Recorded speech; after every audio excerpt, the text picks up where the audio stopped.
Pessoal aí da comida aí, vamos chegando. Vocês sabem que se batistas não comem, eles não cultuam, né? Então tem que ter comida. Isso é um ditado da Convenção Batista do Sul dos Estados Unidos. Tem que ter comida, mas isso é bom. Uma marca da igreja é comunhão, né? Então, pode trazer o lanche para a mesa aí, gente, sem estresse. Olha só, deixa eu dar uma palavra rápida aqui que não tem a ver diretamente com o que a gente está considerando, mas eu julgo importante aqui. Não são teólogos específicos que determinam a tradição.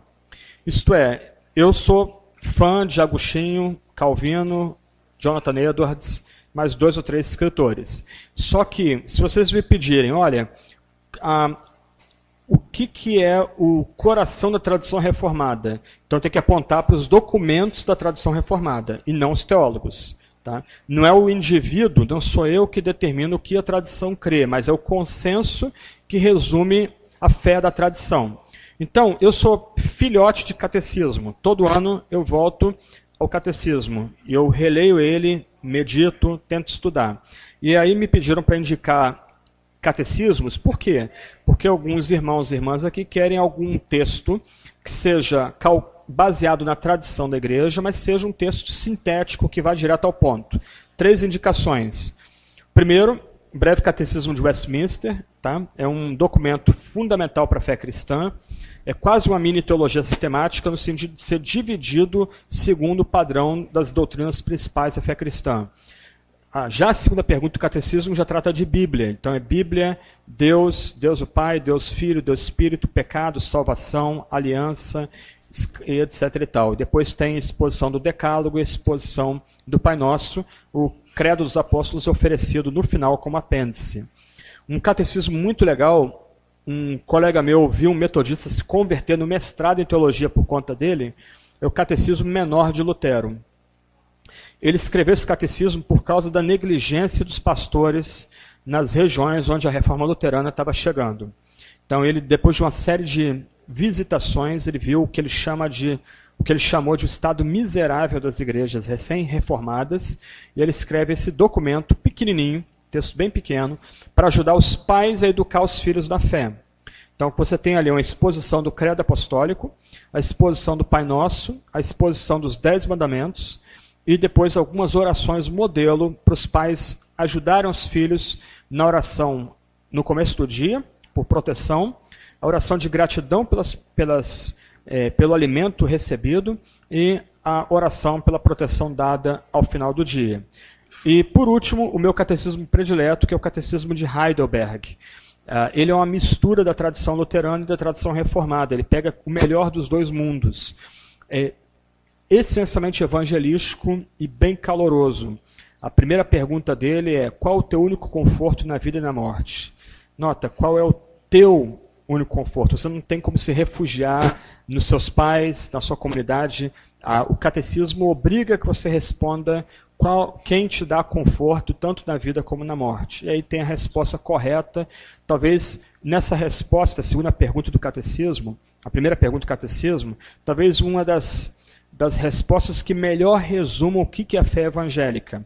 Esse catecismo é a exposição do Credo Apostólico, dos 10 Mandamentos, também do Pai Nosso. Okay? Só que é uma exposição bem maior do que o Catecismo Menor de Lutero, mas não é tão completo e tão detalhado como o Breve Catecismo. Mas ele é mais devocional, mais pastoral e mais pessoal do que os outros dois. Os outros dois estão preocupados com a fé na igreja, a fé em casa, e aqui a sua fé diante de Deus e Cristo Jesus. Tá? Por isso é o meu catecismo predileto. Ele inverte a ordem calvinista típica, que o Decálogo é estudado quando se estuda a vida cristã. Nesses 2 catecismos, o Decálogo é estudado antes de falar do credo. Por quê? Porque em cima a lei é usada de forma didática. Aqui a lei, os 10 mandamentos, são usados de forma evangelística. Então, a lei humilha o pecador para depois levá-lo a Cristo. Aqui, o pecador convertido em estado a seguir a lei, como padrão da santidade. Então, são 3 documentos fundamentais para estudar teologia, especialmente para quem quer uma apresentação bem objetiva do que é mais central e essencial à fé cristã hoje, até para contrapor essas heresias presentes no nosso meio. E todos os 3 estão na internet. Você joga ele no Google, você tem o texto na íntegra na internet, você pode ler na internet, baixar para o seu computador, tira de HTML, joga para Word, você pode usá-lo diretamente da internet. Okay? Quando eu fui pastor a tempo integral há muito tempo atrás, eu usei o catecismo de Heidelberg para catequizar 50 jovens e adolescentes da minha igreja. Então eu fiz uma tabela, eu visitava esses jovens todos uma vez por mês para estudar o catecismo. E naquele padrão que eu falei ontem. O que é isso aí? Baixou o catecismo? Então, lá ele baixou da internet, está as folhinhas ali, grampeadas ali. Então, você pode fazer o mesmo também, botar dentro da Bíblia e ler durante o dia. A ideia era estudar com os jovens 2 perguntas por semana, apenas. Perguntas simples, respostas objetivas e mais o texto bíblico. Então, a ideia era, uma vez por mês, visitar todos os jovens que estavam debaixo do meu cuidado pastoral. Então, foi uma experiência muito legal.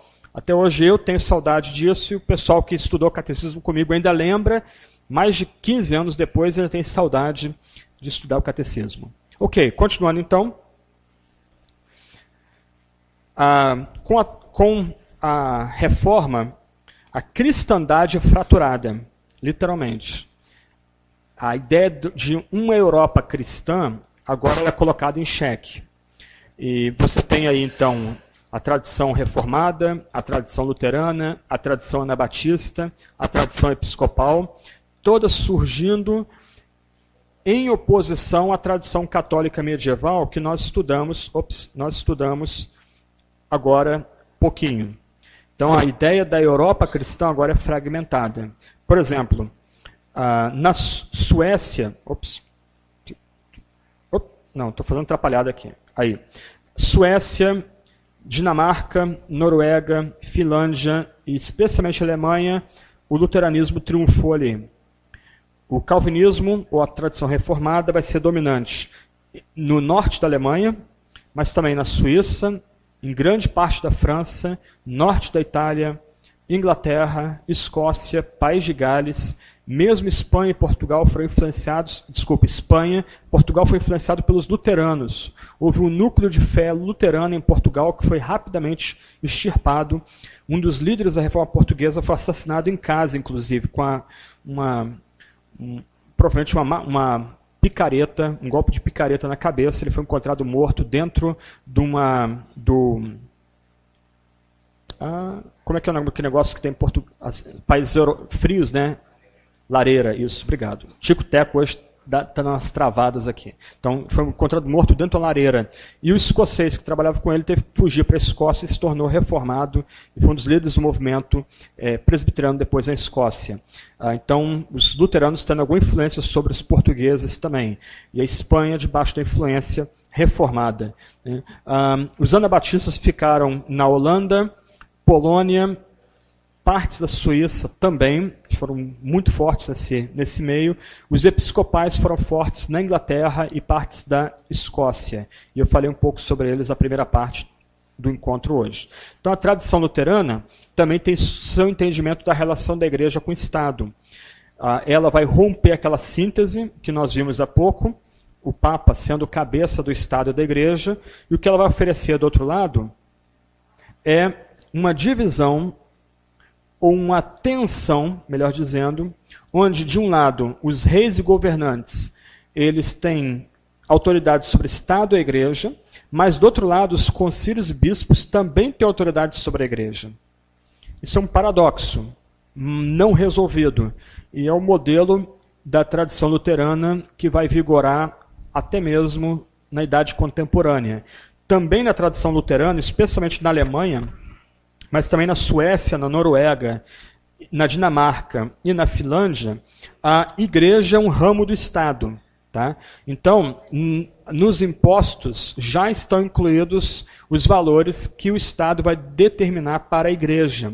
Se você é membro de uma igreja batista, chamada lá Igreja Evangélica Livre na Alemanha, ou se você é membro de uma igreja metodista ou pentecostal, então você tem que assinar um termo que garanta que você é membro dessa igreja livre, então seu imposto vem um pouco menor, porque não é cobrado, não é exigido do cidadão que não é membro da igreja luterana que ele pague imposto que vai ser usado para a manutenção daquela igreja e das faculdades ligadas àquela igreja.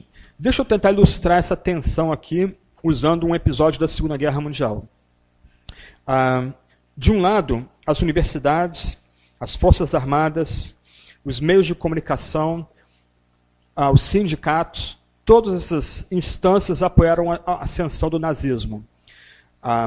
Uma foto famosa dessa década negra na Alemanha, década de 20 e 30, época da República de Weimar, é uma pessoa com um carrinho de mão carregando uma pilha de marcos para comprar pães no mercado. Inflação altíssima, quem lembra do Sarney, né? Deve lembrar do que é inflação alta, batendo 80%, 90%, né? Os fiscais do Sarney, aquela loucura toda que foi a década de 80 aqui no Brasil. Então, nesse ambiente de caos social, convulsão social e caos econômico, o nazismo chega ao poder com apoio de todas as principais instâncias da sociedade civil. E grande parte da igreja apoiou a ascensão de Hitler ao nazismo, as igrejas voltaram a ficar lotadas, ficaram cheias de pessoas. Oswald Smith, autor do famoso livro Paixão pelas Almas, ele foi na Alemanha na década de 30, 33, 34, ele achou que ele estava vendo um avivamento cristão genuíno lá, mas uma ala chamada Igreja Confessante se opôs ao nazismo desde a primeira hora. Um dos líderes da Igreja Confessante foi um homem chamado Martin Niemöller. Na Primeira Guerra Mundial ele havia sido comandante de submarino da Marinha Alemã, na época era a Marinha Imperial, a Alemanha tinha o imperador Guilherme II, ele foi um comandante de razoável sucesso, afundou alguns navios da Primeira Guerra Mundial, só que no processo da derrota alemã, em 1918, ele se converteu e se tornou ministro do Evangelho. E quando o nazismo assume o poder na Alemanha, querendo comandar a igreja, por exemplo, expulsar os judeus do ministério, exigindo que a igreja excluísse os judeus da comunidade e outras atitudes loucas desse tipo, esse homem, Niemöller, se opôs ao nazismo. Ele se levantou contra o nazismo. E ele se reuniu com mais ou menos 4, 5 mil outros pastores luteranos e reformados, entre eles Karl Barth, que eu citei há pouco, e eles fizeram a frente de resistência ao partido nazista e conseguiram, com algum grau de sucesso, se manter em tensão com o nazismo durante toda a Segunda Guerra Mundial, e surgindo depois da guerra como uma reserva moral da Alemanha, né, em 1945. Só que em 1939, quando a Alemanha invade a Polônia, ela invade a Polônia sob o pretexto de que os poloneses fizeram um ataque à traição a uma guarda de fronteira, a fronteira entre a Alemanha e Polônia, uma confusão territorial lá imensa que também não vê o caso agora. Então, você tem uma onda de nacionalismo e patriotismo. Isso, geralmente quem paga o pato são os jovens, quando você tem essas ondas, esses arroubos nacionalistas e patriotas, né? E Niemöller, esse bispo alemão evangélico, criado nesse modelo, onde de um lado você é cidadão do Estado e membro da igreja, ele já estava preso, ele se tornou um prisioneiro especial de Adolf Hitler, por resistir ao nazismo, foi mandado para o campo de Sachsenhausen, campo de concentração, só que ele, por se perceber patriota e veterano de guerra, ele escreve uma carta do próprio punho, se voluntariando para voltar para a Marinha de Guerra. Ele quer ir para a linha de frente, já que os próprios filhos dele também foram convocados para ir para a guerra. Um cristão, alguém que resiste ao nazismo como uma religião louca e demoníaca, só que alguém que se percebe como patriota e leva o seu patriotismo às últimas consequências, mesmo se oferecendo para servir a um regime destruidor e demoníaco, talvez uma das ideologias mais destrutivas de toda a história. Isso é o modelo luterano da relação igreja-estado. Quando a Alemanha se dividiu na Guerra Fria, você lembra que tinha República Federal da Alemanha, República Democrática da Alemanha. Ano passado nós comemoramos os 20 anos da queda do Muro de Berlim. É interessante que a Igreja Luterana continuou provando as mesmas tensões também presentes na Segunda Guerra. Então, o Partido Comunista na República Democrática Alemã tentando conduzir os rumos da Igreja Luterana. A Igreja nem a Igreja se percebia, nem o Estado percebia a Igreja como uma instância independente do Estado, separada do Estado. Mas tanto a Igreja como o Estado percebiam a Igreja como um departamento do próprio Estado, ou pior, do partido e do governo daquela hora. Então isso aí se tornou um modelo da tradição luterana, chamado também de dois reinos. Tá? Há um livro em português chamado A Teologia dos Dois Reinos. Por que dois reinos? Porque você tem o reino de Deus e o reino dos homens, que é o Estado. Okay? Mas esse tipo de história me deixa esperto com toda papo de patriotismo, lealdade ao Estado, nacionalismo, lealdade ao partido. O partido é transcendente, o partido salva. Opa, só Deus salva. Primeiro mandamento, lembra? É axioma, é um comando teológico, uma ordem teológica. Não terás outros deuses diante de mim, nem mesmo partido ou Estado. Ok.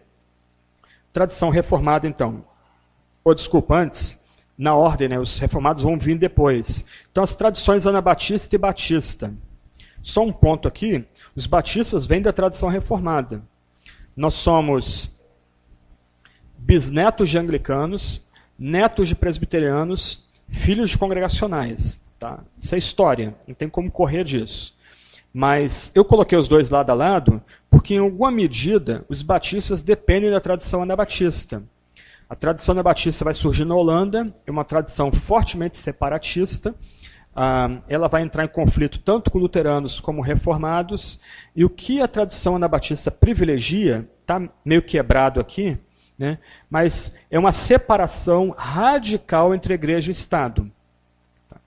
São instâncias completamente separadas.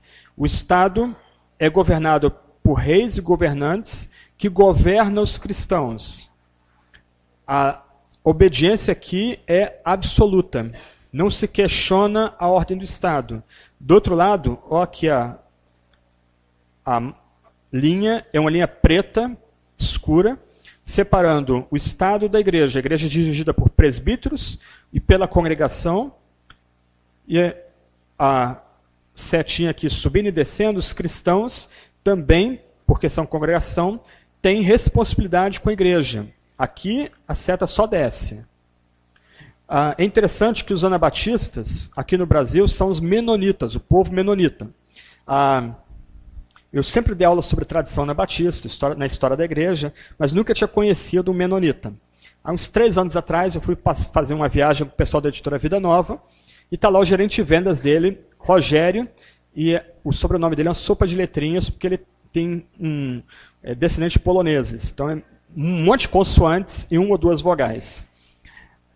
E aí, lá pelas tantas, a promotora de marketing da Vida Nova é assembleana, e eu conversando com ela, a gente falando sobre a igreja, tá? Ela fala assim, fulano, Rogério, estou citando o nome dele, mas é um grande amigo meu. Ele é menonita, e ele sabe dessa história, ele estava do meu lado. Né? Aí eu, você é menonita? Aí ele, sou presbítero da igreja menonita aqui de São Paulo. Tá? Aí eu virei para ele, posso fazer um negócio? Aí ele já virou meio desconfiado, eu cocei o queixo, posso tocar em você?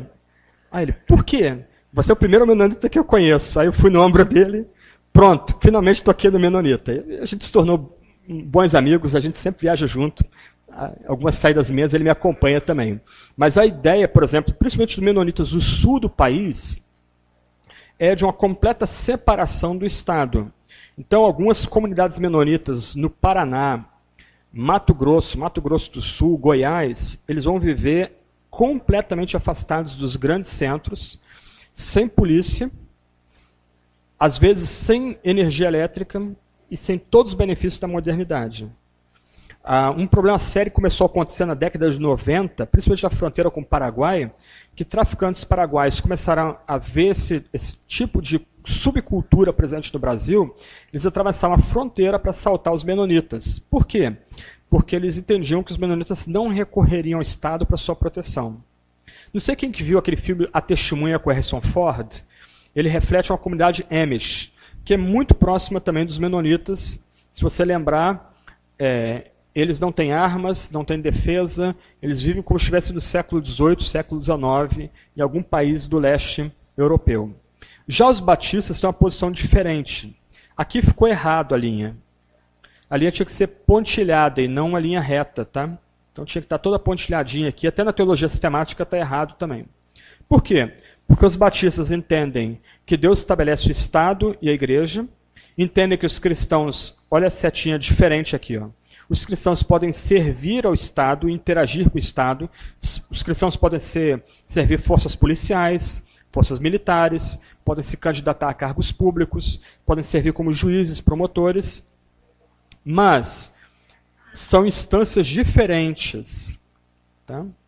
Por isso que, no passado, quando os batistas eram um pouquinho mais sólidos, não seria tolerado que um político desse uma palavra num púlpito. O político não seria nem destacado naquele culto.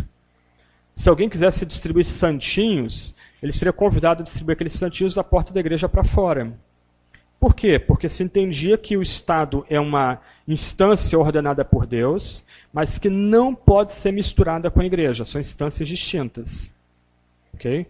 Se tem um candidato aqui, tem um membro da nossa igreja que é candidato a um cargo no pleito para vereador, deputado. Ele quer falar na igreja? Legal, vamos fazer uma reunião à parte das reuniões de culto e vamos trazer mais um outro candidato para que haja pluralidade e eles possam debater aqui. Pelo menos eu fui criado assim. Igreja Batista, quando eu era adolescente, meu pastor fazia isso. E eu me lembro, isso eu vi, presenciei, alguém veio com um monte de santinhos, ele falou, não, olha, do portão para fora você fique à vontade, mas do portão para dentro você não vai distribuir santinhos aqui, aqueles folhetinhos para buscar votos. Então essa tem sido a posição batista típica desde a época da pós-reforma, desde a época do movimento puritano. Um componente aqui é que essa posição também se tornou uma marca da tradição batista, até porque quando os batistas surgiram, geralmente eles eram muito pobres e com pouco acesso aos centros de poder. Então, de um lado, eles queriam valorizar os centros de poder, porque eles entendiam que Deus estabeleceu a autoridade temporal, mas não permitindo o governante se meter em assuntos da comunidade cristã ou da igreja local. Ok? Então, isso aqui são os modelos anabatista e batista. Indo um pouquinho além... Opa, estou apanhando aqui. Ok, tradição reformada. Aí você tem aí uma mudança bem diferente, tanto do modelo luterano, como do modelo anabatista e batista. Nota que as duas instâncias, igreja e Estado, estão debaixo da mesma esfera, quer dizer, o mesmo retângulo, né? Mas a ideia é que igreja e Estado são ordenadas por Deus, são percebidas como instâncias que Deus ordena, só que, de um lado, quem dirige a igreja, para cá, são sínodos e presbíteros. Quem dirige o Estado é o rei ou os governantes. E a igreja coopera com o Estado naquilo que o Estado faz bem, e, do outro lado, o Estado coopera com a igreja na proclamação da palavra. Ponto. Essa era a posição da reforma do século XVI e XVII, que ainda se pensava em termos de cristandade ou sociedade cristã. Então, a ideia original de Calvino é que, ainda que igreja e Estado sejam autônomas e separadas, o Estado é ordenado por Deus para preservar a pureza da igreja e para a igreja poder pregar a palavra. De outro lado, a igreja vai ajudar o Estado por meio da correta pregação da palavra, de tal forma que o Estado seja justo e cristão. Só que isso é legal no mundo das ideias, no mundo ideal, porque na prática a coisa foi um pouco diferente. Tá? Como está aqui no quadro, o dever dos magistrados, originalmente, era manter a ordem no Estado e a uniformidade de culto. Por isso, quem matou Serveto, Bobão, eu explico já por quê, não foi Calvino, foi o Estado. Calvino não teve participação nenhuma, até porque ele era cidadão francês e não genebrino. Os únicos papéis de Calvino foram como testemunha de acusação e depois como espécie de capelão, quando ele exortou Serveto a abandonar os seus pecados. Serveto negava a Trindade, negava as doutrinas da graça, rompeu com o cristianismo, já estava jurado de morte pelos católicos, provocando Calvino ao debate. Num belo dia ele aparece em Genebra, interrompe o culto, querendo fazer um debate com Calvino no meio do culto. Foi imediatamente preso e executado depois pelo governo da cidade, não por Calvino, porque se entendia que o papel do governo é zelar pela pureza da igreja. Tá? Só que a coisa mudou um pouco de figura. Posteriormente, antes, para Calvino, o crente deve obedecer os governantes, até mesmo aqueles que perseguem a igreja, orando por eles, porque foi assim que Deus instruiu na palavra. Então, não há em Calvino um conceito de desobediência civil ou desobediência ao Estado. Mas quem veio depois elaborou melhor isso. Então, quem veio depois de Calvino, por isso que a gente não segue Calvino, né? Não é ele que resume o que é a tradição reformada. Quem veio depois mudou isso aqui.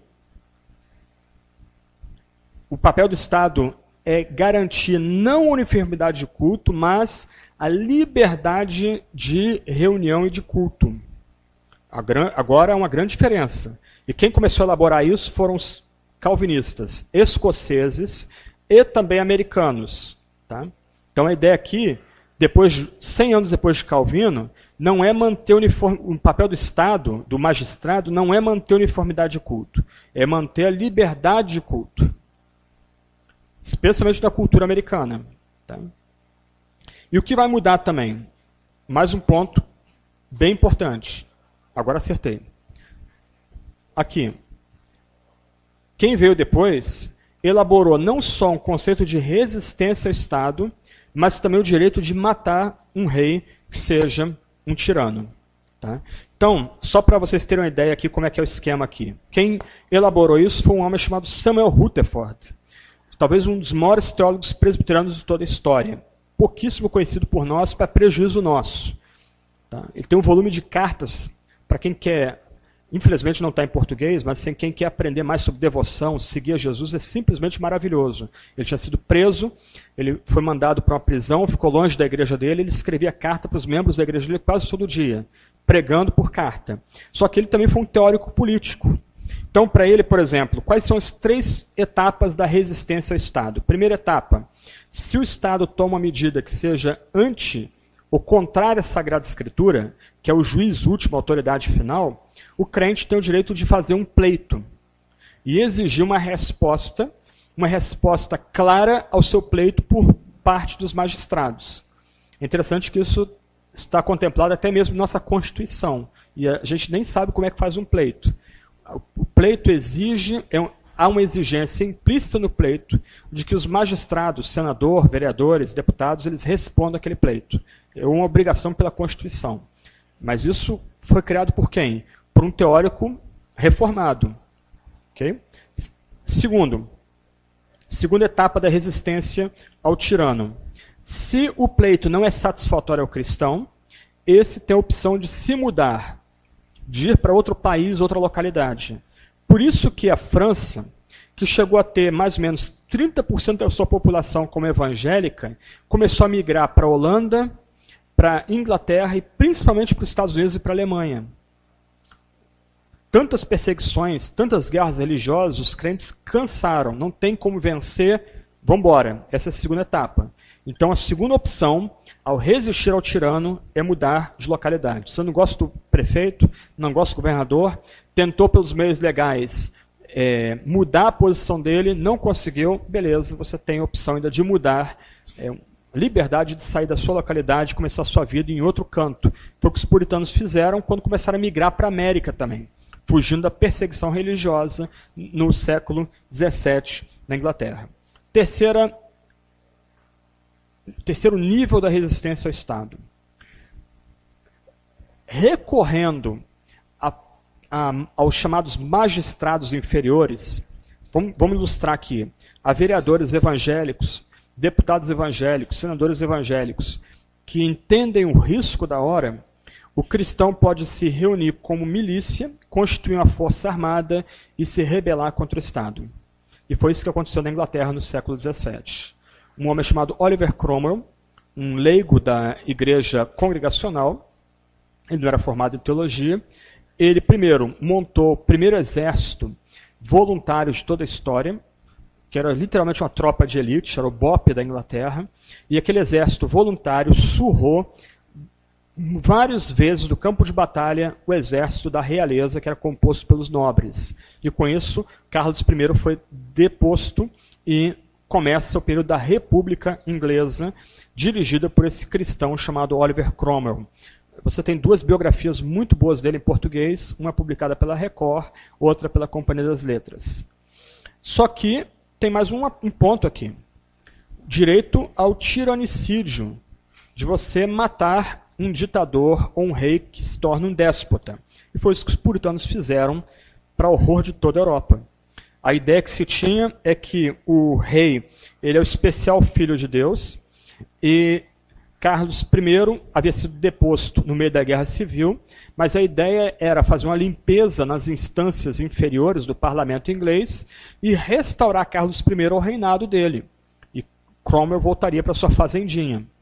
Ok, qual a surpresa quando um grupo de soldados puritanos descobre numa casa na Inglaterra uma série de cartas em que o rei da Inglaterra está pedindo para que um parente seu da Casa Real da França, católica, invada a Inglaterra para instaurar a monarquia e o catolicismo.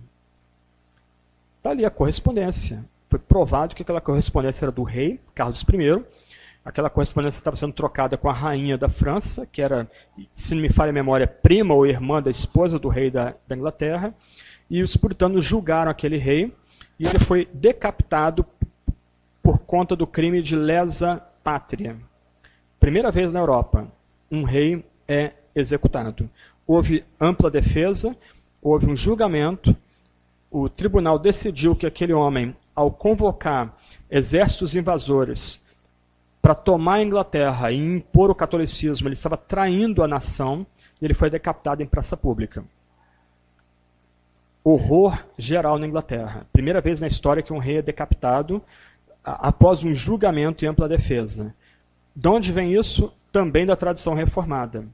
Voltando ao exemplo dos luteranos, um teólogo luterano muito importante do século XX é um homem chamado Dietrich Bonhoeffer. E algumas pessoas têm algum problema com ele por conta da dependência dele a Karl Barth. A teologia dele não é 100% ortodoxa, por assim dizer, mas também porque ele se envolveu na conspiração para assassinar Adolf Hitler. E isso é um negócio muito complicado para algumas pessoas. Um teólogo cristão, um ministro cristão, se ajuntando com militares do exército alemão para tentar matar Hitler, e ele acabou sendo executado porque foi descoberto que ele estava implicado no atentado de 20 de julho de 44, retratado no filme Operação Valkyria, com Tom Cruise, um ótimo filme, bom entretenimento e uma boa aula daquele contexto ali. O argumento dele era essencialmente o mesmo de Samuel Rutherford. Matar um para salvar milhares é uma ação justificada. E ele estava pronto a conviver com essa escolha moral que ele fez. Puxa, um cristão matar outro? Caramba, se eu pelo menos conspirar para matar, a bomba explodiu, morreram 3 pessoas na sala, mas Hitler ficou vivo. Antes de a gente fazer algum julgamento ético muito apressado ao que Bonhoeffer fez, e outros cristãos estavam envolvidos na conspiração, aliás, de forma geral, todos os líderes da conspiração eram ou católicos ou protestantes. Tá? Colocar mais uma cara a minhola aqui, que aí o professor de ética resolve isso depois. Quem viu o filme vai ver uma pessoa se suicidando no final do filme. O general Henning von Treshkov. Ele se mata ao final do filme. Na verdade, isso é história. Então, foi mal se eu estraguei o filme, spoiler, mas é o que aconteceu na história. Esse homem era um crente luterano, muito piedoso. E ele se mata porque ele sabia que a vingança do partido seria terrível. e ele tinha medo de, sob tortura, confessar nomes de pessoas importantes do regime. Então ele preferiu dar a sua vida em vez de entregar seus adversários. Para quem está ficando meio embananado com isso, lembra o que Sansão fez. E lembra que Sansão é contado como um herói da fé. Então refreia o seu julgamento um pouquinho, suspende o julgamento para estudar um pouco mais isso em ética cristã e com um professor. Aí fica uma bomba relógio para o professor de ética cristã resolver depois. Mas o ponto de Bonhoeffer era essencialmente o mesmo ponto dos puritanos. E um detalhe aqui, antes da gente continuar mais um pouquinho. É justamente no período que vai de 20 de julho de 44, quando o atentado à bomba falha, e 8 de maio de 45, quando a guerra na Europa termina, é que mais pessoas morreram na Segunda Guerra Mundial. Aí a pergunta que fica é, o que teria acontecido se Hitler tivesse sido morto em 20 de julho? Quantos não teriam sido poupados? Quanta miséria não teria sido evitada nesses meses finais da Segunda Guerra Mundial? Tá? Então, isso aqui que são uma das grandes contribuições dos calvinistas ao debate político. Um ponto importante, algumas pessoas vão tomar Rousseau, por exemplo, como um dos fundadores do Estado moderno. Lembra que ele era de Genebra. Tá? Só que, gente, um ponto importante aqui, que cronologicamente, todos os grandes teóricos do Estado moderno eram reformados. Tá? Constitucionalismo, federalismo, expressão em português checks and balances, como é que seria traduzido isso aí? Os pesos e contrapesos de uma república, liberdade de expressão para o trabalho jornalístico, tudo isso é invenção protestante. Tá? A primeira defesa de liberdade de expressão jornalística foi escrita por um homem chamado John Milton, que era o secretário particular de Oliver Cromwell, era congregacional. São depois os teóricos franceses, secularizados, muitos deles odiando o cristianismo, que vão se apropriar desses conceitos e vão levá-los para a América. Mas é sugestivo que a Declaração de Independência ela é gestada em Princeton, também um centro de escoceses presbiterianos. Aliás, ilustração desse ponto aqui. A gente tem tempo ainda, um pouquinho de tempo aí. Revolução Americana. Como começa a Revolução Americana? Aumento de impostos. Hoje eu li no jornal rapidinho que a dona Dilma já está querendo aumentar a carga de impostos de pessoa física ano que vem 4,5%. Os ingleses, uma ilhazinha, dominando metade de um continente, eles sobretaxam a América. O que os americanos vão e fazem? Começam a fazer protesto. Pega os coletores de impostos, só deixa eles de roupa de baixo, enche os caras de piche e depois joga pena de pato em cima deles e dá um chute nos caras. E aí começa a Revolução Americana. O rei Jorge III, que era o rei da Inglaterra na época, ele vai dizer o seguinte: os malditos presbiterianos tocaram fogo na minha colônia. Que eram os líderes da Revolução? Os pastores presbiterianos congregacionais. Por causa da pregação deles. Dos 10 regimentos do exército de George Washington, só um coronel não era evangélico. Havia um único regimento, chamado Regimento Negro. Por quê? Porque todo o regimento era composto de presbiterianos. E era chamado de Regimento Negro porque os pastores iam para o campo de batalha com a sua toga genebrina preta, aquele babadorzinho branco. Mas por que a Revolução Americana começa? Porque, de um lado, não é natural uma ilha dominar metade de um continente. Por outro lado, há um limite para a carga tributária. Já que o modelo de carga tributária para os revolucionários era... Aliás, o livro-texto, melhor dizendo, da relação da Igreja e Estado para os revolucionários era a Bíblia, e o tributo mais próximo de um imposto era o dízimo, eles entendiam que era imoral, ilegal, e contra a vontade de Deus, um governo exigir mais do que 10% da sua população. E a carga tributária no nosso país chega a quase 40%. Né? O Paulo Francis, um dos grandes jornalistas que o Brasil já teve, ele dizia que a gente não tem imposto, a gente tem doação. Porque nós pagamos 40% e não recebemos nada em troca, né? Entra no SUS aí, uma delegacia da Polícia Civil, uma fila do INSS, você vai ver o que o Estado te devolve dos impostos que a gente paga. Estou sendo bem calvinista agora aqui, né? Então, é a tradição. Só Deus é rei. Esse é o ponto. Só Deus é rei, não há outro rei debaixo de Deus. Nenhum governante tem o dever ou tem o direito de se interpor entre Deus e a população. A ideia de, por exemplo, casas constituintes, Senado, senadores, deputados, presidente da República, juízes, promotores, essa ideia de dividir o poder, ela é toda reformada, baseada em Isaías. Deixa eu ver o texto aqui. Isaías 33, 22. Porque o Senhor é nosso juiz, o Senhor é nosso legislador, o Senhor é nosso rei, Ele nos salvará. Só Deus pode ser juiz, legislador e executor. Porque só Ele é rei, mais ninguém. Então, já que só Deus tem todo o poder entre os seres humanos tem que ser dividido para que um ser humano não tenha poder sobre o outro. Tá? Isso aí é tudo contribuição da reforma. Tá? Opa. Fiz atrapalhada aqui. Eu não posso chegar muito perto de coisas muito tecnológicas, mas tudo bem. Só queria mostrar um ponto aqui. Aqui. Esse lema é um lema profundamente reformado.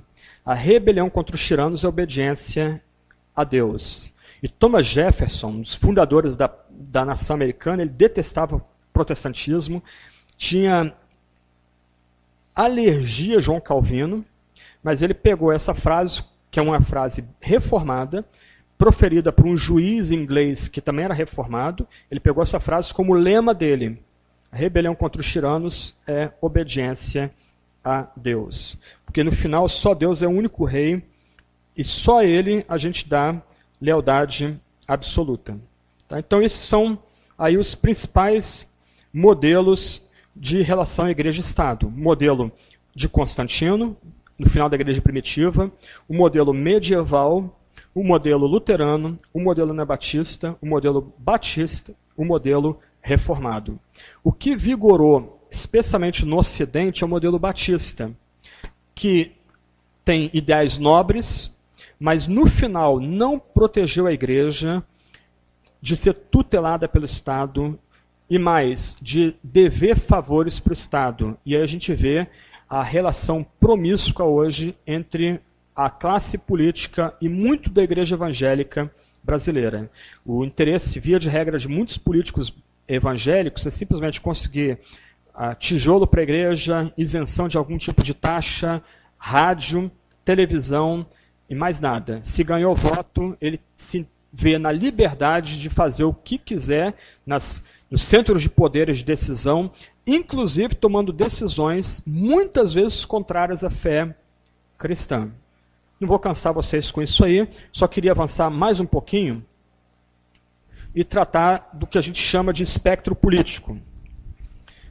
Nós vivemos, mesmo após a queda do muro, numa época ideologizada.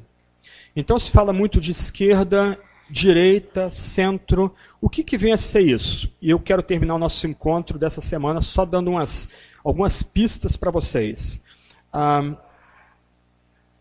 Vamos começar falando da esquerda. O que vem a ser esquerda? Se fala tanto de esquerda, partidos de esquerda, socialismo.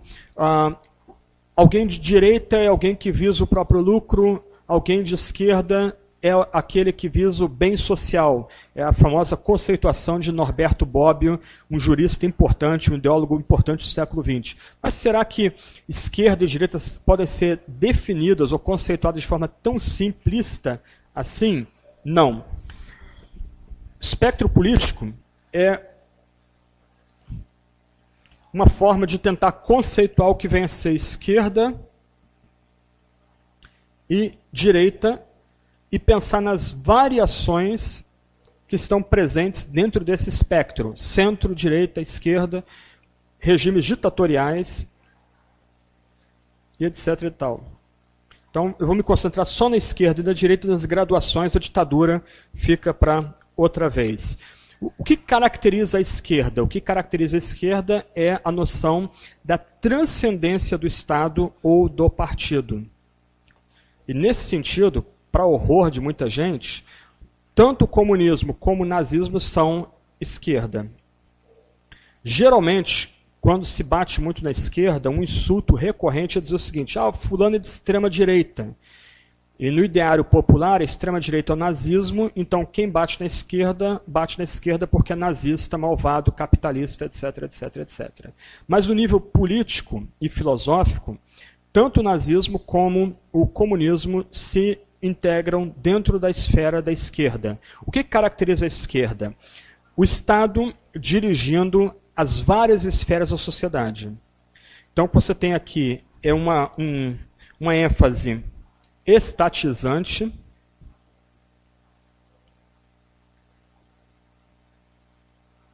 na medida que o Estado se arroga transcendência, quer dizer, o Estado é maior do que as pessoas, o partido é maior do que o coletivo, maior do que os indivíduos, o Estado é um guarda-chuva acima de tudo e todos, e esse Estado se entende no direito de regrar cada esfera da sociedade. Ok, eu vou evitar alguns exemplos, mas acho que vai ficar óbvio para vocês. Então, o Estado buscando ter poder sobre a família, regular as relações familiares, como, por exemplo, ECA, o Estatuto da Criança e do Adolescente, Lei da Palmada. Então, o Estado se vê no direito de se imiscuir na esfera da família. O Estado se vê como o patrono da escola, e não só da escola, mas o próprio currículo da escola, microgerenciando até o que se leciona em sala de aula. O Estado patrocina as artes. Aqui no Brasil, né, nós temos aí uma parte do imposto sendo dado para fomentar a cultura, só que do outro lado a cultura geralmente apoia a política ou ideário do Estado. O Estado regula as relações trabalhistas e se entende como aquele que determina como devem se portar patrões e empregados. E o Estado, como no PLL 122, se vê também no direito de determinar não só o culto, mas a própria pregação da igreja também no campo da ética e da moral. Então, por exemplo, eu falei do nazismo há pouco. O nazismo tomou o poder na família. A ideia é que as mães alemãs devem procriar e ter filhos para apoiar esse novo partido. O Estado, no nazismo, determinava até mesmo como a escola deveria ser estruturada. Já na década de 30, grande parte das universidades eram fortemente antissemitas. Somente reitores e diretores fossem membros do partido nazista poderiam ser diretores das universidades alemãs. O Estado patrocinando a arte. Isso é um tópico famoso de estudo no campo do nazismo, o tipo de idealização da família, da mulher, do homem, patrocinado pelo Estado por meio da arte. O Estado tentando estabelecer as leis trabalhistas e regulando as leis trabalhistas, férias, prêmios, incentivos, e etc. e tal. E o Estado tentando conduzir até mesmo a igreja cristã, católica e protestante. Nesse sentido, qual a diferença de comunismo para nazismo? Ambos são esquerda, ambos são socialismos. Mas, de um lado, o nazismo é um socialismo nacionalista. A ideia é preservar a nação, expandir a nação, o espaço vital do Minha Luta do Adolf Hitler. Enquanto, do outro lado, o comunismo é internacionalista, levando a sua bandeira para todos os países. De um outro lado, o nazismo ele é racialista, centrando todo o seu discurso na ideia da superioridade racial darwinista. Então, ele é nacionalista e também racialista, na medida que privilegia-se uma nação e uma raça como superior em detrimento a todas as demais. Do outro lado, o comunismo ele é socializante, isto é, a ideia dele não é privilegiar uma raça, mas privilegiar uma classe, a classe dos trabalhadores que vão tomar o poder e massacrar a burguesia e planificar a economia. Mas no final, o alvo de ambos é socializante e esquerdista, sendo que o Estado, aqui, ele é visto como transcendente, ele está acima da sociedade. Só pode criticar o partido ou o Estado quem serve o partido ou o Estado. Qualquer outra crítica fora do partido ou do Estado, ela tem que ser calada e marginalizada. O que é direita, afinal, então? Do outro lado, no espectro político, a direita privilegia o indivíduo. Então, é o indivíduo que está no centro. E nota, o Estado aí ele é colocado ao lado de outras instâncias. A ênfase da direita, como você pode ler aí, é liberdade pessoal e econômica, e os direitos individuais são garantidos. Por exemplo, para a direita, o direito à propriedade privada é a cláusula pétrea. Nossa Constituição é esquizofrênica. Ao mesmo tempo, ela defende a propriedade privada, do outro lado, ela também fala de forma insinuante da função social da propriedade. Quer dizer, alguém pode ter sua propriedade desapropriada por conta do bem comum ou do bem da sociedade. Então, você tem essa tensão não resolvida dentro da Constituição de 88. Os limites para a direita são respeito à vida, propriedade e liberdade dos demais. Um exemplo de direita aqui é a Constituição Americana de 1776. A segunda ementa, para escândalo de muita gente, diz mais ou menos o seguinte: para preservar a liberdade do indivíduo, este tem o direito de portar armas e mesmo constituir milícia. Para a nossa cultura, isso soa loucão, é um negócio muito doido. Qual é o ponto aqui? O ponto é que o indivíduo, diferente do espectro da esquerda, o indivíduo é o valor absoluto. Na esquerda, o Estado é o valor absoluto. Se nesse lado aqui, na direita, o indivíduo é o valor absoluto, para ele não ser tragado pelo partido ou pelo Estado, então ele tem o direito de entrar numa Sears, numa Lojas Americanas, comprar seu revólver e ter o seu revólver e munição, ou sua pistola e munição em casa. E ele também tem o direito de constituir ou fazer parte de uma milícia para proteger a sua liberdade individual, os limites da sua individualidade. A ideia de guarda nacional americana tem a ver justamente com isso. Quer dizer, o cara é militar de fim de semana, mas ele tem o seu fuzil em casa, ele tem o seu armamento em casa. O que está entranhado na ideia da guarda civil, dessa reserva militar, é justamente a preservação do indivíduo, que é um valor protegido pela Constituição. Um debate recente foi sobre a compra de armas, o uso de armas, por exemplo, no Distrito Federal americano. Então, até então, desde Clinton, era proibido que se portasse armas, se comprasse livremente armas no Distrito Federal americano. Aí a Suprema Corte, houve uma petição, um grupo de civis fez uma petição à Suprema Corte, essa proibição foi julgada inconstitucional na Suprema Corte e foi derrubada. A única salvaguarda que permaneceu é que não se pode comprar fuzil, mas pode-se comprar armas. Dá um nó em nossa cabeça? Dá. Por quê? Porque nós, brasileiros, só pensamos em termos de esquerda. O que nós almejamos é um Estado que resolva todos os nossos problemas. Qual o problema com isso? É que quando nós acordamos, o Estado está presente em todas as esferas, tentando se imiscuir em todas as esferas, até mesmo em aulas de educação sexual.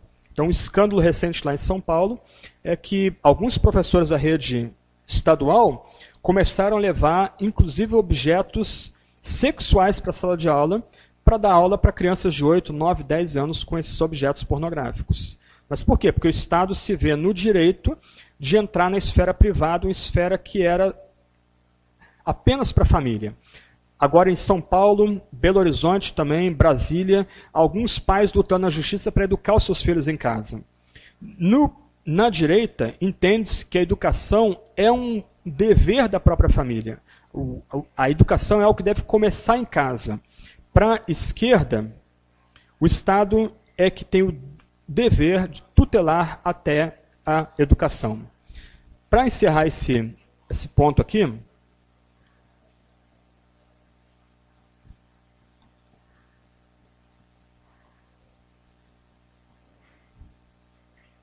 para quem está achando agora a matéria um pouco mais complicada, pesada e talvez um pouco mais técnica, vale a pena você comprar um livretinho do homem chamado George Orwell, chamado Revolução dos Bichos.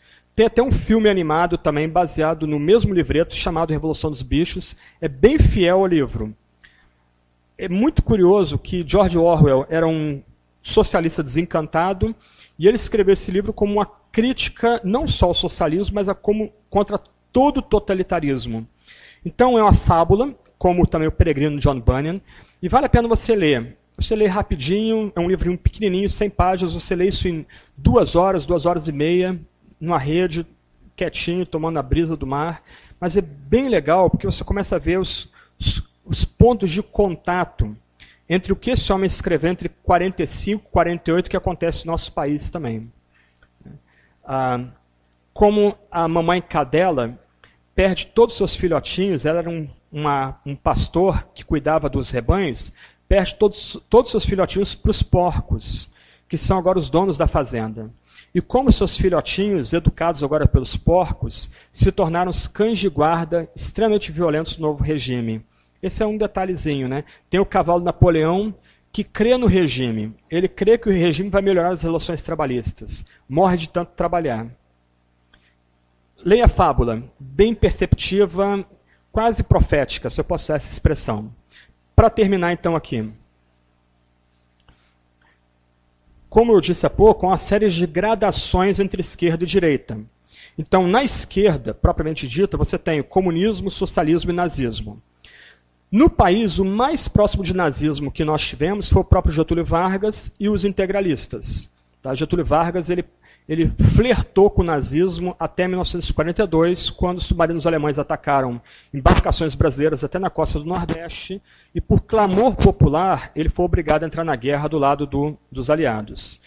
Mas a gente nunca teve partido nazista aqui, graças a Deus. Mas você tem relíquias como PCB e PCdoB, que são claramente partidos de comunistas, e você tem o PT, que se enquadra algumas vezes como um partido socialista, outros como social-democrata. Depende muito do autor e daquele membro, quadro do partido que está escrevendo. Então, isso é lá na extrema esquerda.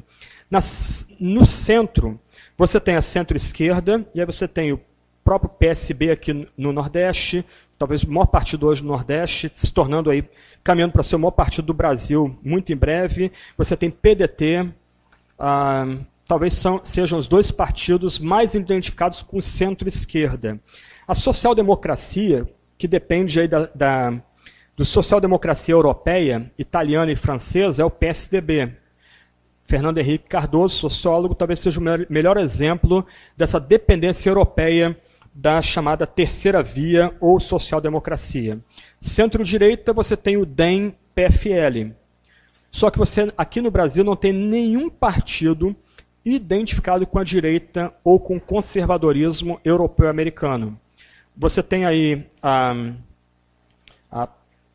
liberalismo econômico, que defende a liberdade de mercado e a restrição e intervenção estatal sobre a economia, o libertarianismo, o conservadorismo, que são aspectos da direita. Você não tem nenhum partido no Brasil que represente esses aspectos aí. Tá? O ideário brasileiro é estatista. Toda a nossa mentalidade é estatista. Nós supomos, mesmo cristãos, que quanto maior o Estado, melhor oferta ele pode ofertar ou oferecer para a população. Ledo engano. Ledo engano.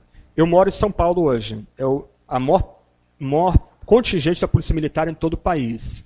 Moro num bairro de classe média baixa. Meu bairro simplesmente sofreu um furto, uma onda de assaltos. Minha mãe foi assaltada 4 vezes, uma anciã, mesmo bairro em 2 anos. Experimente na delegacia de polícia para você ser atendido pelo escrivão. A condescendência dele em tratar uma anciã. Insultoso. Experimenta entrar numa fila do INSS. Experimenta entrar na fila do SUS para uma operação de emergência. Experimenta ter que depender de algo que o governo ofereça. Correios era um orgulho da nação. Olha como o Correio está hoje. Eu dependo de correspondência. Na minha região, os Correios ajuntam a minha correspondência para entregar uma única vez, porque não tem contingente. Tudo loteado, tudo sucateado, estado inchado, ineficaz, corrupto, gastador, impostos altíssimos, carga tributária violentíssima, imposto em cima de imposto. Só que nós continuamos pensando em termos de estatismo, da direção do Estado, como se o Estado fosse a solução para os nossos problemas. Ledo engano, o que nós precisamos é menos Estado. Mas estou me desviando um pouquinho. A grande questão aqui é o seguinte: não há como identificar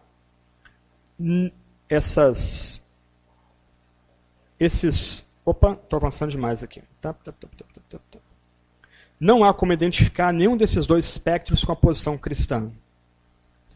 Algo muito comum em nosso país, principalmente pessoas ligadas à esquerda, até pregadores famosos da nossa nação que servem ao governo, é identificar a agenda da esquerda com a agenda do evangelho.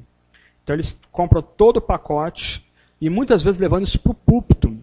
E as pessoas, porque hoje não conhecem mais Bíblia, têm pouco discernimento bíblico, recebendo aquilo como se aquilo fosse parte da mensagem do evangelho. O que as pessoas estão fazendo, na verdade, é trocando o evangelho por uma outra mensagem. Nós não podemos confundir a instância da igreja e a instância do Estado. A pessoa quer fazer política, quer ser da esquerda, tem toda a liberdade. Pelo menos eu entendo que eu não devo conduzir as opções políticas das pessoas, mas ela não tem o direito de misturar ideologia com a mensagem do cristianismo. Ela não tem o direito de querer usar a igreja como massa de manobra para a causa política. Pessoas aqui querem ajudar os excluídos sociais? Ok, legal.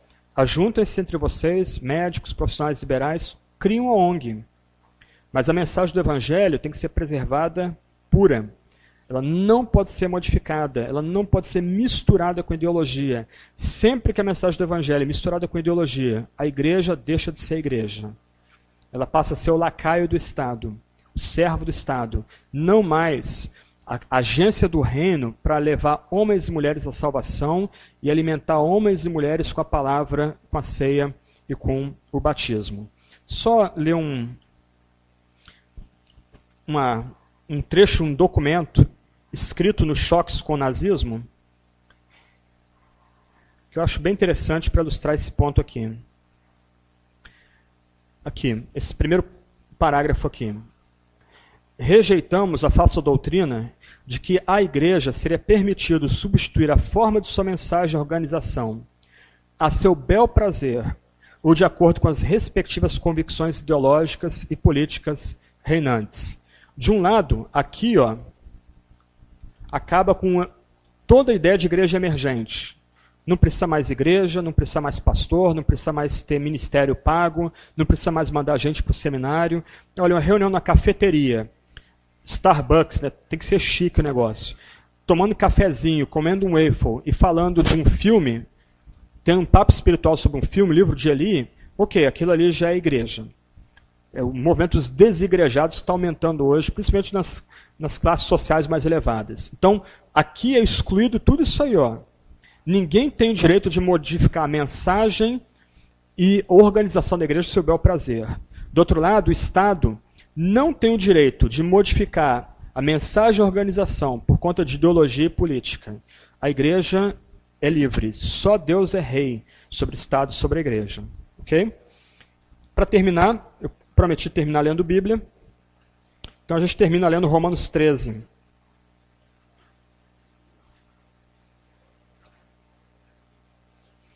Versos 1 até 7.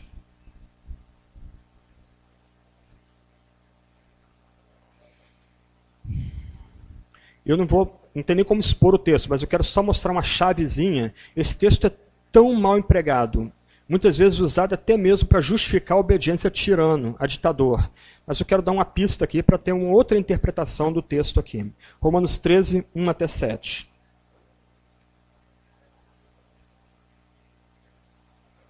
todo homem esteja sujeito às autoridades superiores, porque não há autoridade que não proceda de Deus, e as autoridades que existem foram por ele instituídas. De modo que aquele que se opõe à autoridade resiste à ordenação de Deus, e os que resistem trarão sobre si mesmos condenação. Porque os magistrados não são para temor por quando se faz o bem, e sim quando se faz o mal. Queres tu não temer a autoridade, faz o bem e terás louvor dela. Visto que a autoridade é ministro de Deus, a mesma expressão usada para falar do pastor e do presbítero, tá? A autoridade é ministro de Deus para teu bem. Entretanto, se fizeres o mal, teme, porque não é sem motivo que ela traz a espada, pois é ministro de Deus, vingador, para castigar o que pratica o mal. É necessário que lhe estejais sujeitos, não somente por causa do temor da punição, mas também por dever de consciência. Por esse motivo, também, pagais tributos, porque são ministros de Deus, atendendo constantemente esse serviço. Pagai a todos o que lhes é devido, a quem tributo, tributo, a quem imposto, imposto, a quem respeito, respeito, a quem honra, honra. Primeiro ponto aí da passagem. Deus não estabelece o indivíduo. Deus estabelece a autoridade. Então nós respeitamos a autoridade como estrutura. Nós respeitamos as divisões de poder. Nós respeitamos o Congresso. Nós respeitamos a presidência. Nós respeitamos os juízes. É isso que Deus estabeleceu. Como eu sei que essa autoridade é boa e deve ser honrada? Quando ela protege o bom contra o mal. Quando ela faz o mal temer. Nota que é uma causalidade ali. Nós não honramos qualquer autoridade. Nós não somos vassalos de qualquer autoridade. Nós honramos a estrutura, posto que é ordenada por Deus, e nós honramos essa estrutura porque ela é dada para a proteção do bom contra o mal. Ela é espada para o que o mal, para o que o criminoso fascina tema. Quando essa autoridade deixa de ser esse estado protetor e vingador, ele já deixou de ser autoridade dada por Deus, a gente pode se insurgir contra ele. Importa antes obedecer a Deus e não os homens. E quando a gente paga imposto? Quando esse estado protege o bom contra o mal.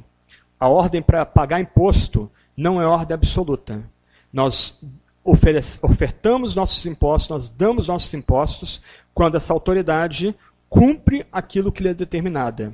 Proteger os bons cidadãos, proteger os inocentes, proteger o órfão e a viúva, proteger o fraco contra o malvado, contra o criminoso. E o Estado sendo, então, o vingador daqueles que caem nas mãos dos criminosos. É por isso que a gente paga imposto. É isso que o texto está dizendo. Então, o texto de Paulo não é dado para nós honrarmos facínoras, ditadores, gente sórdida que quer simplesmente sugar o melhor da nação. O texto é dado para nós honrarmos a estrutura, que é ordenada por Deus. E honramos essa estrutura quando ela cumpre aquilo que Deus estabelece, que é a proteção dos bons cidadãos contra os malvados. Daí a gente paga imposto. Vamos orar, e aí o pastor Cleiton está com a palavra.